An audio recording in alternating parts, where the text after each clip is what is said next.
Pennsylvania covers 46,000 square miles of mountain, valley, and river corridor. Most people know Philadelphia. Most people know Pittsburgh. What they don't know is what happened in between. For 2 centuries, the space between those cities was carved open by coal, oil, iron, and lumber. Towns went up fast. They came down faster. And what got left behind is still out there, in the woods, under the ground, behind fences, and in some cases, still on fire. This list covers 10 of them. A housing complex that survived 100 sticks of dynamite but couldn't survive a plumbing dispute. A city of 20,000 that was sold at auction for $4.37. An entire village seized by the federal government, bulldozed, and used to store uranium from the Manhattan Project. And at number 1, a town where the ground has been burning beneath the streets since 1962, and the fire could keep going for another 250 years. These are 10 of Pennsylvania's most empty ghost towns. Let's go. Number 10, Laquin. The town the trees took back. Southern Bradford County, deep in the northern tier of Pennsylvania. Laquin was founded in 1902 for one reason: lumber. 5 wood processing companies set up along Schrader Creek to strip Barkley Mountain of its white pine and hemlock. The town grew to nearly 2,000 people. It had a hotel, 2 churches, a school, a boarding house, a depot, and a baseball field. Then the trees ran out. By 1933, Barkley Mountain was clear-cut. The lumber companies packed up, tore down the company-owned houses, and sold the wood. Even the town itself got harvested for parts. A civilian Conservation Corps camp moved in to replant the mountain, but by 1941 they were gone too. The last building disappeared sometime in the 1960s. One former resident, interviewed at 96 years old, remembered that her youngest son was born during a blizzard that dropped 48 inches of snow, and the doctor had to ride over the mountain on the back of a mule to deliver the baby. That is the kind of place Laquin was. Remote, tough, and completely gone. Number 9. Yellow Dog Village, named after the contract that killed your rights. The name is not a quirk. It is a monument. Yellow Dog Village in Armstrong County was built in the 1920s by the Pittsburgh Limestone Corporation. Every worker had to sign what was known as a Yellow Dog contract, a legal agreement that you would not join or organize a union. These contracts were so notorious in the American labor movement that Congress eventually outlawed them with the Norris-LaGuardia Act of 1932. But by then, the name had stuck to the village forever. The mines closed in the 1950s. The last residents left around 2000. Today, the current owners run it as a small private farm, sheep, goats, chickens, geese, a cow, and offer paid tours on select dates. The houses are still standing, some with vintage furnishings still visible through the windows. It is probably the most intact ghost town in the state, and it is named after one of the most infamous labor practices in American industrial history. Number 8. Scotia. Andrew Carnegie's Little Scotland. In 1880, Andrew Carnegie, one of the richest men on the planet, bought 500 acres of iron ore-rich pine barrens in Centre County and built an entire company town. He named it Scotia, meaning Little Scotland, as a tribute to his homeland. He extended a railroad spur, imported steam shovels, built a massive ore washer, and put up houses, a church, a store, and a school. The town peaked at about 400 residents. They had a baseball team and a band called the Forest Cornet Band. Then Carnegie found cheaper ore in the Great Lakes region.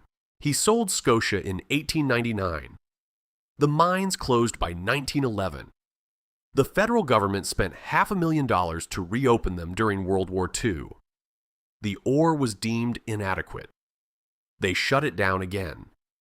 Today, Scotia sits inside State Game Lands 176, a unique microclimate called a frost pocket, where trapped cold air makes the barrens several degrees colder than the surrounding area.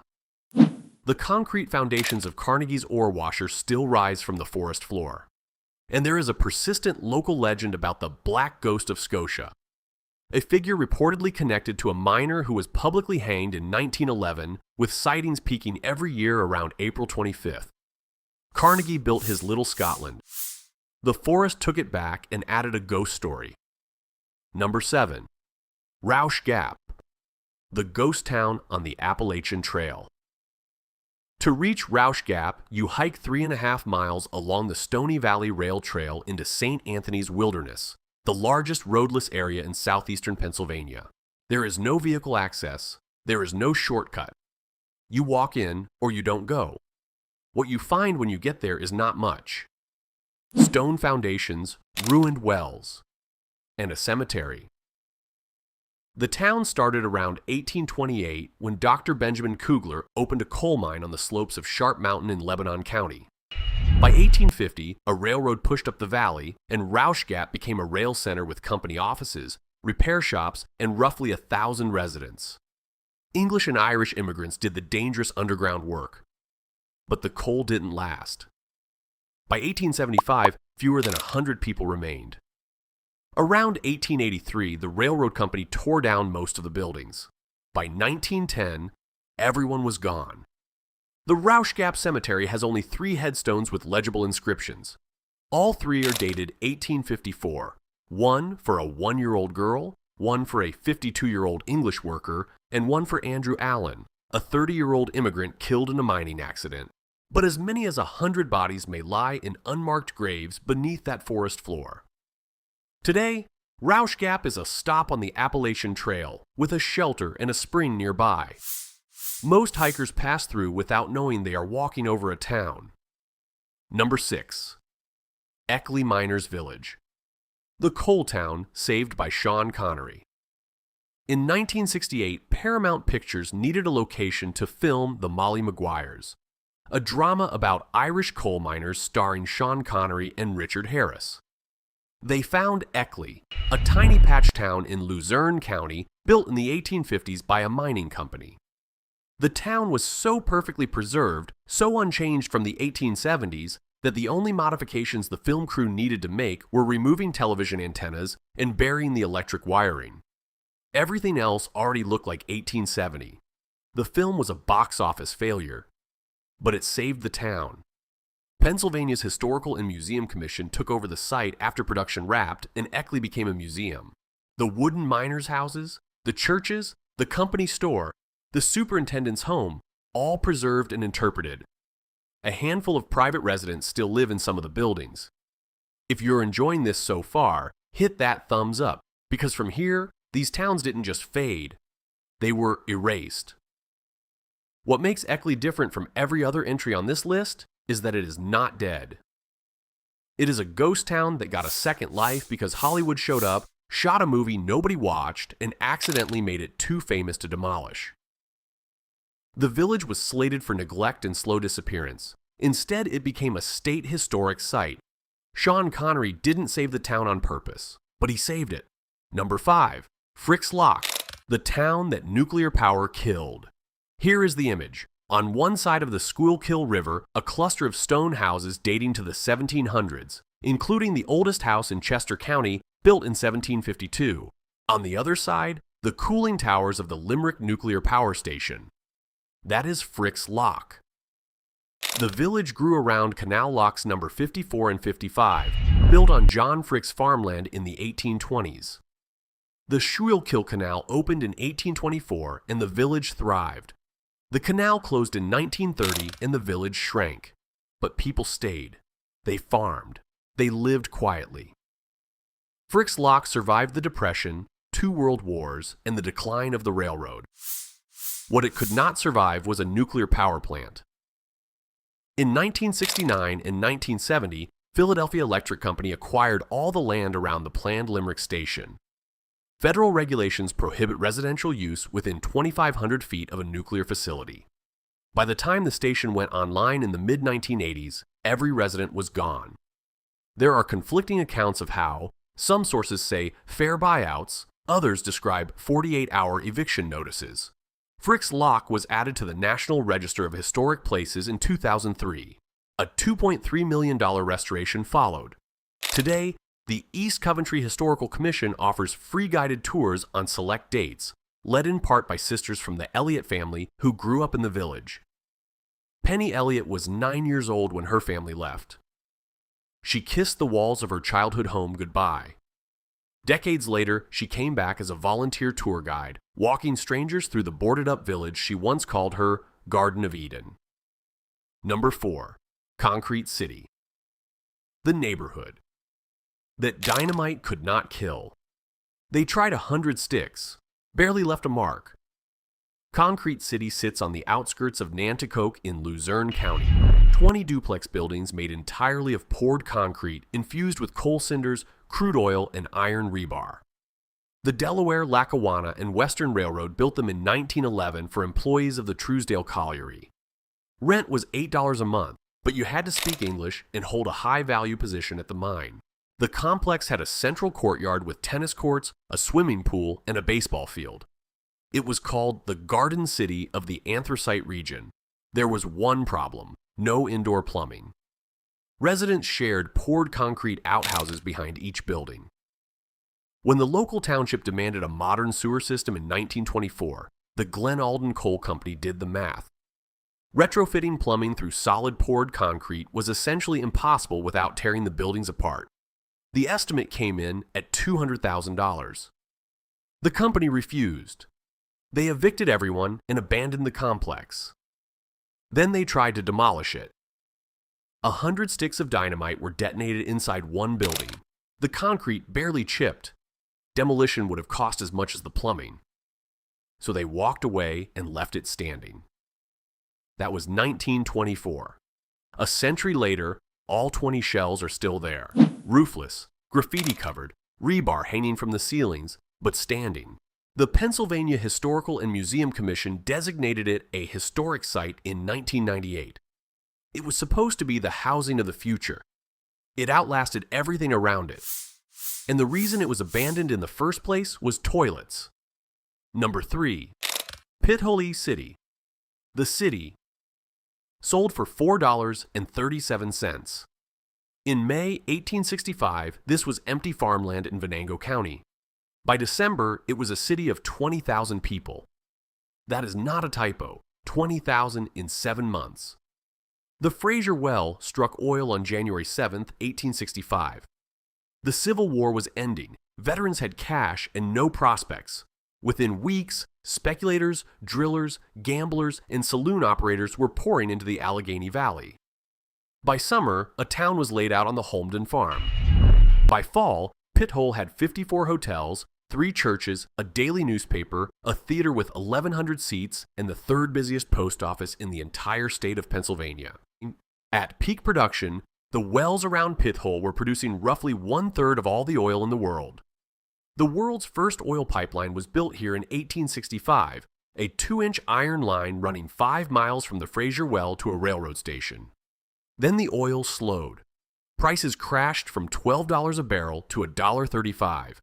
Fires swept through the tightly packed wooden buildings. People didn't just leave, they dismantled their hotels and theaters and physically hauled them to the next boomtown. By December 1866, the population had dropped to 2,000. The 1870 census recorded 237. The borough charter was annulled in 1877. And in 1879, the remains of the entire city, every lot, every street, everything that had not been carried off, were sold at public auction back to Venango County. The price was $4.37. Today, the Pennsylvania Historical and Museum Commission operates a visitor center at the site with a diorama of over 200 miniature buildings showing what Pithole looked like at its peak. Outside, mowed grass paths trace where the streets once were. You walk through a meadow where 20,000 people once lived. That is the gap between the diorama and the field. Number 2. Alvira. The town the government erased. On the evening of March 7, 1942, government officials arrived at the Stone Church in Alvira, Union County, and made an announcement. Every farm, every home, every business in the area would be seized. The war required it. Residents were promised they could buy their land back when it was over. Alvira had been there since 1825, originally founded as Wisetown. By 1900, it had about 100 residents, 3 churches, a school, a blacksmith shop, and a post office. It was a small farming community. It was somebody's home. Within months, the federal government took 8,500 acres by eminent domain. Bulldozers flattened everything. The entire village was burned. In its place, 10,000 workers built the Pennsylvania Ordnance Works, a massive TNT factory with roughly 150 concrete igloo-style bunkers for munitions storage. The plant employed 3,500 people and produced 360,000 pounds of TNT per day. Many of the women who worked there were chemists recruited from Penn State, Bucknell, and Dickinson. Here is the detail that stops people cold.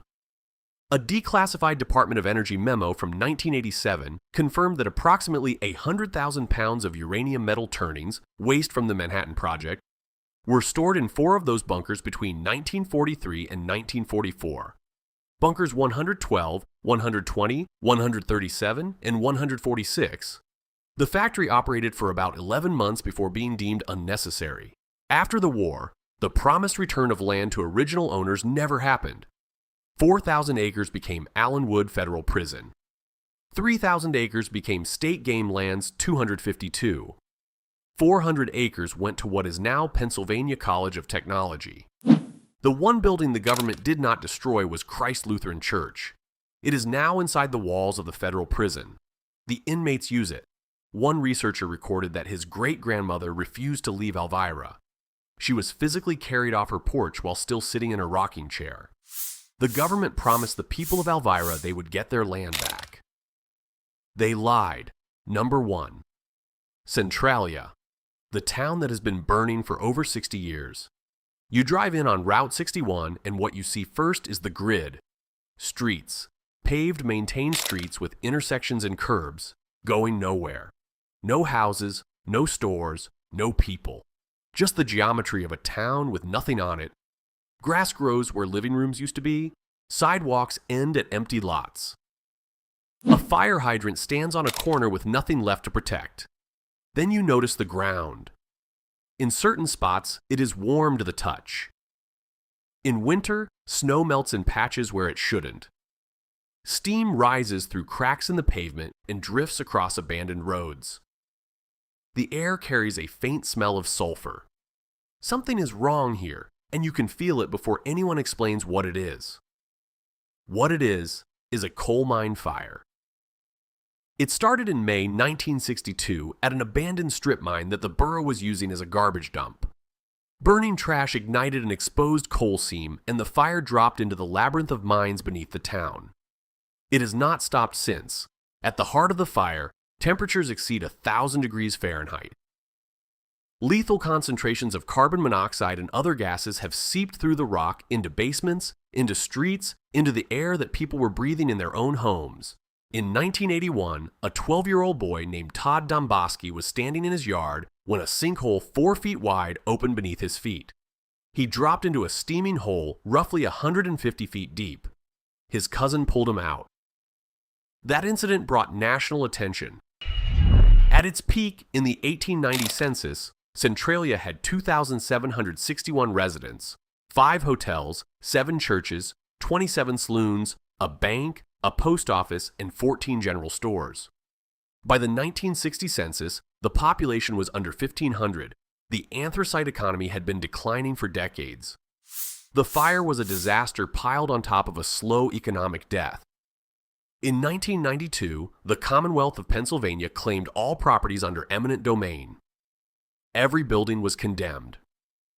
In 2002, the U.S. Postal Service revoked Centralia's zip code, erasing the town from the postal map while its last residents were still alive.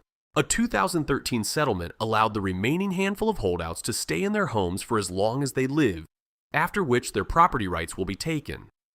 The fire covers roughly 3,700 acres. It advances about 75 feet per year. By some estimates, it has enough fuel to burn for another 250 years. Centralia is the least populated municipality in Pennsylvania. There are streets and sidewalks and cemeteries and a church. There is warm ground and steam and sulfur and silence. And beneath all of it, a fire that started because somebody burned trash in a dump in 1962. And 64 years later, it is still going. Pennsylvania built more towns than it could keep. Coal, oil, lumber, iron. industries that raised communities fast and dropped them faster. These 10 left something behind. For me, it is Alvira, a town erased by its own government, its church handed to a prison. That one does not leave you. Which of these surprised you most? Drop it in the comments. Subscribe if you want more like this.